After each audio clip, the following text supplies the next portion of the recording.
celebrating the 27th Annual History Day competition in St. Lucie County. We have over 200 projects that are being judged today by members across our county, and we're so excited to see all the hard work that our students have put in. This year's History Day theme is conflict and compromise in history.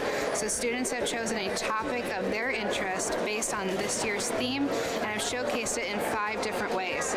They could create an exhibit, which you see behind me. They could also create a documentary or a website.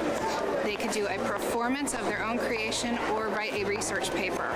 So our students have put in a ton of hard work, and they are here to showcase all that they've done today. We will narrow down our judging to our top 2 projects in each category and each age division, and those projects will be sent to Tallahassee in May to compete against the counties across our state. My name's Miguel Negret. I'm from Fort Pierce Central High School. I made my project on Pancho Villa. The conflict was on Porfirio Diaz's dictatorship and how he had dictated Mexico for around 3 decades.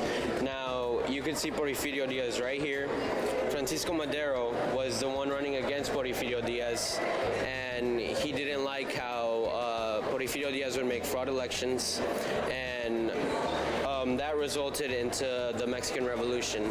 Now, since Francisco Madero would revolt against Porfirio Diaz, he incarcerated him. Porfirio Diaz incarcerated Madero. And in 1910, he sent a letter to Pancho Villa to ask him to join the Mexican Revolution. Now, that letter was very crucial because it would decide if Pancho Villa would join the revolution and be the leader, or if he would not do anything about it. And of course, Pancho Villa, with him being as stubborn as he is, he led the revolution and ended up exiling Porfirio Diaz and sending him to France, which in that term he died 4 years later. So my name's Olivia Taylor. I'm from Somerset College Prep, and my project is on the Christmas truce of 1914.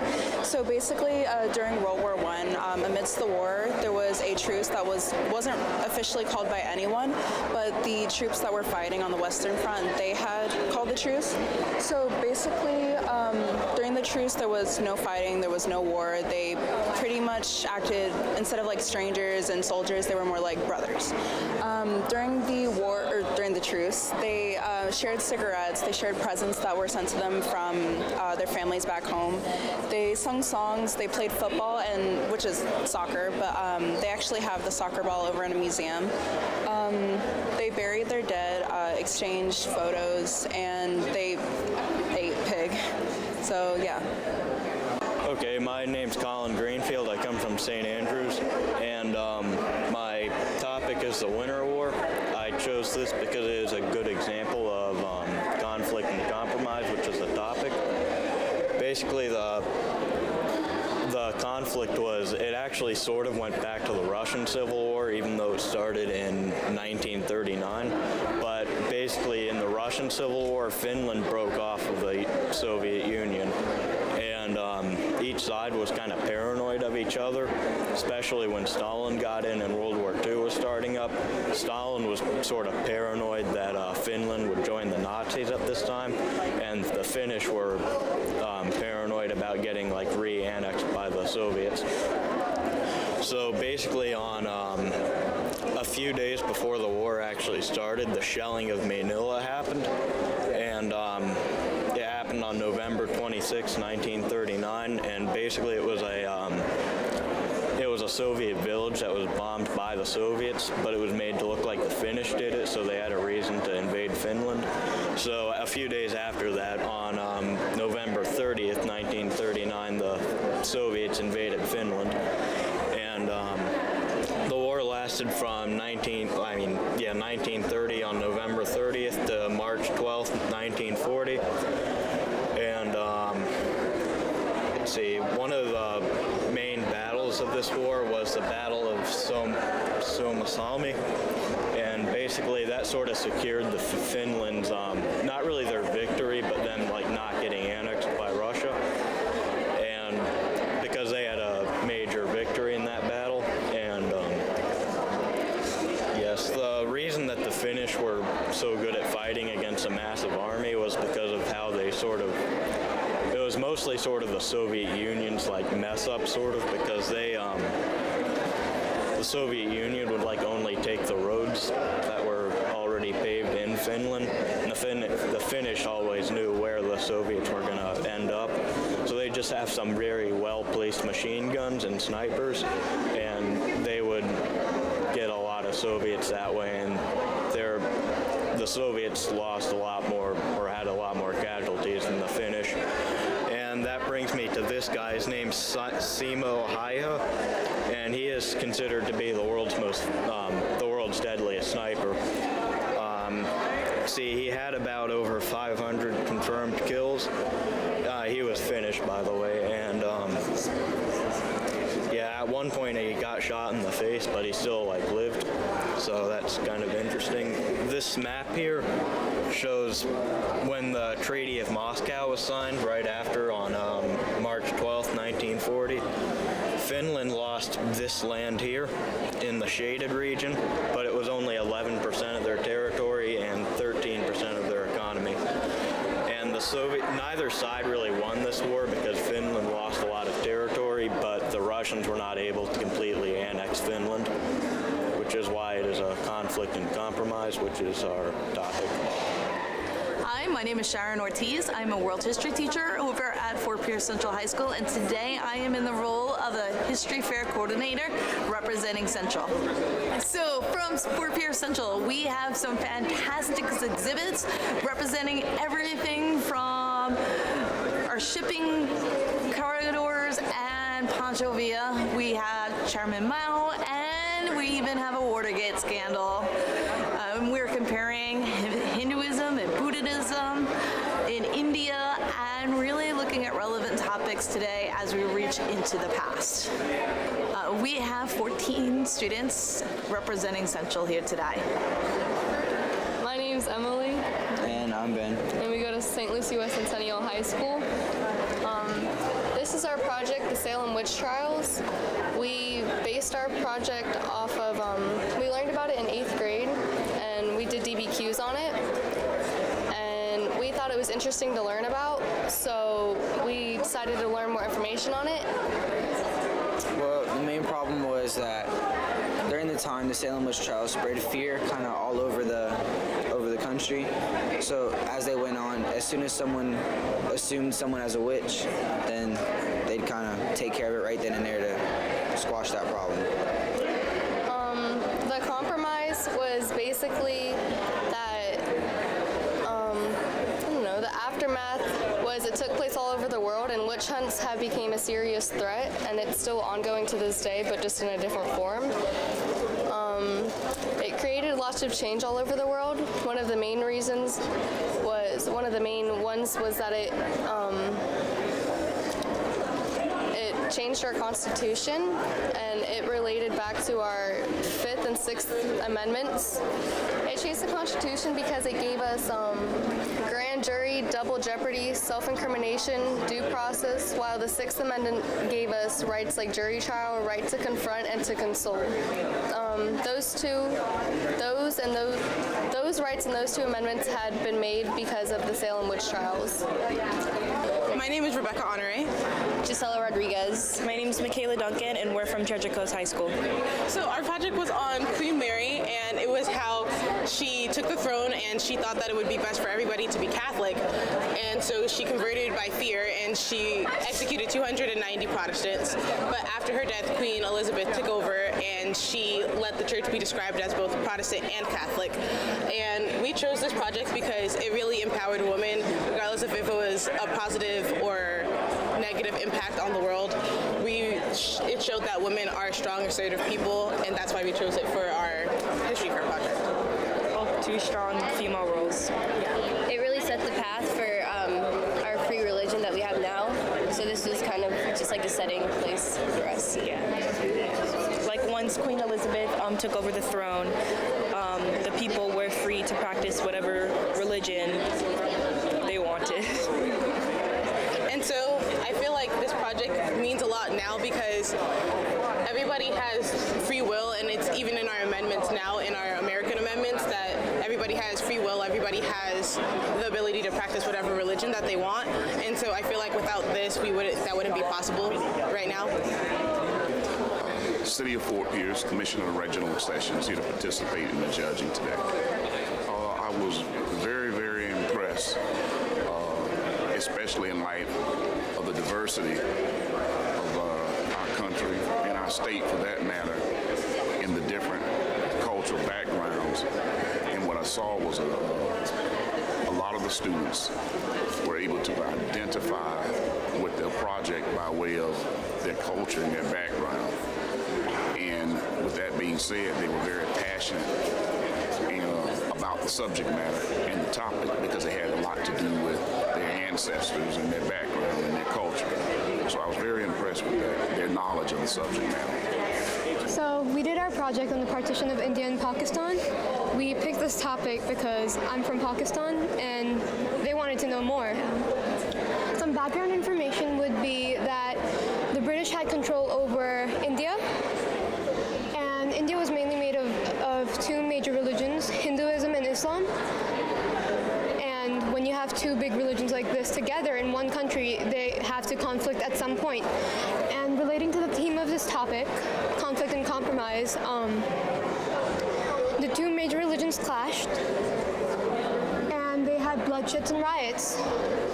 And then eventually that led to major religious leaders such as Gandhi advocating for the separation between the two religions into two separate countries. And eventually you reached a point where Hindus living in what would now be Pakistan, which does follow Islam, had to move towards an India where they would be accepted for their religion. And unfortunately, a lot of families were separated, such as her ancestors and her grandparents. And eventually that led to what we now have as, very strong religions in the countries because of what happened.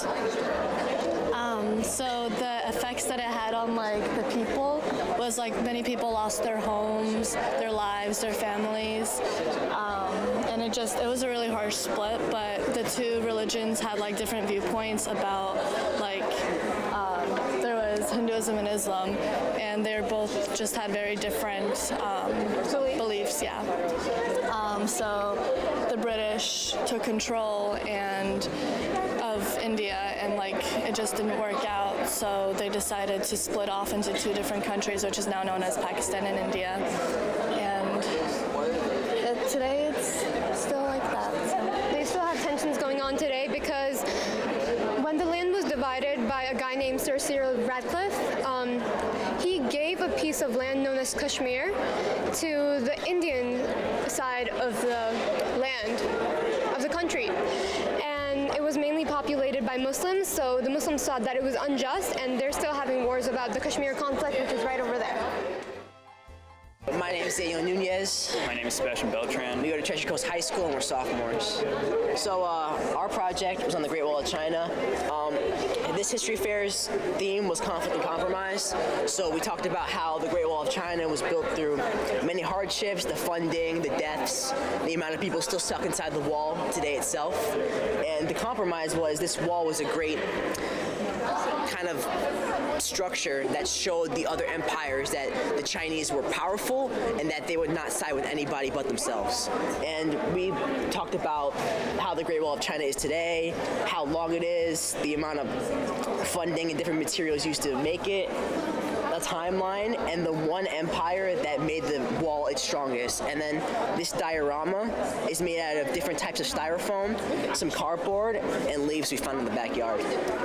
Well, some of the questions we got asked was what was the purpose of the wall, and of course it was to defend, but if they saw any enemies on the ground, these would be used as watchtowers, which would be lit on fire to signal to the other watchtowers that they were under attack, which would bring archers and army men on the other side of the wall to come defend the tower.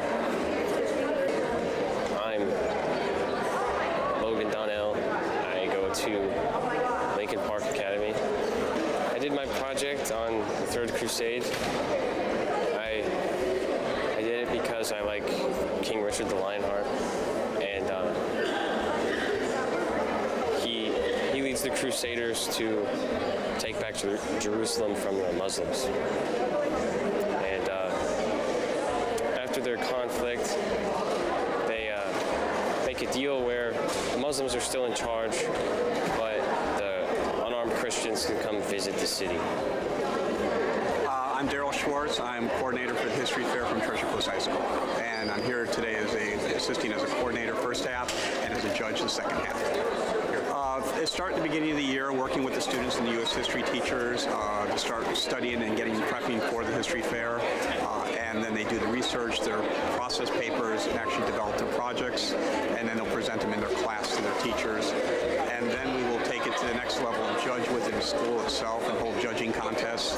Usually we'll come up with the top 20 projects, and then we'll narrow down to the final projects that will win to come to the district. Hello, I'm Bianca Jules. I'm from Fort Pierce Westwood High School, and I'm going to present the Montgomery bus boycott. This event happened December 5th, 1955, and ended December 20th, 1956. It was really so significant to the civil rights protests, and it really helped African Americans get the equality and it's no segregation for all. The conflict in this event was that African Americans were being segregated from schools, buses, pretty much everything. And the compromise was that African Americans had ended segregation, and that even though it was ended, they still had to face inequality, injustice, oppression, stuff like that.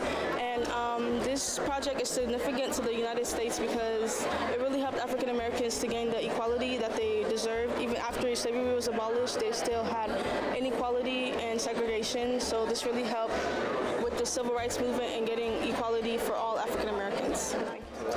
I'm Brooks Holmes. I'm from Central. And I'm Abigail Hetherington. I'm from Fort Pierce Central too. And this project is how the British fleet defeated the Spanish Armada in 1588 when King Philip II went to invade England because Queen Elizabeth I decapitated his wife, which is kind of a big deal, and he also wanted to force Catholicism upon the people of England.